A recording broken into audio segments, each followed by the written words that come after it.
হযরত শাহজালাল যখন আসছেন এই পৃথিবীতে, এই বাংলার জমিনে কোনো মসজিদ মাদ্রাসা ছিল না। ছিল? কোন ইতিহাসে পাইছেন?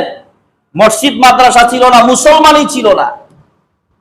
হযরত শাহজালাল এসে তিনি আধ্যাত্মিকতা এমন ভাবে অর্জন করেছিলেন, আল্লাহ প্রদত্ত ক্ষমতা, আল্লাহ তিনাকে এমন ক্ষমতা দিয়েছেন, সেই ক্ষমতার বলে তিনি ইসলামকে বাস্তবায়িত করেছেন এদেশের মধ্যে।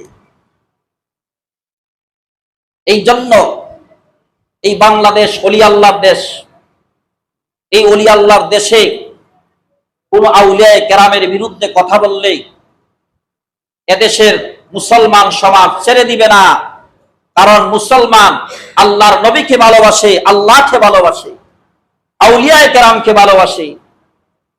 এই জন্য আমরা আল্লাহ এবং আল্লাহর রাসূলের আদর্শকে আমরা আঁকড়িয়ে ধরবো, আউলিয়া কেরামের আদর্শকে আমরা আঁকড়িয়ে ধরবো। কখনো আমরা বিপথগামী হব না, কখনো আমরা পথভ্রষ্ট হব না।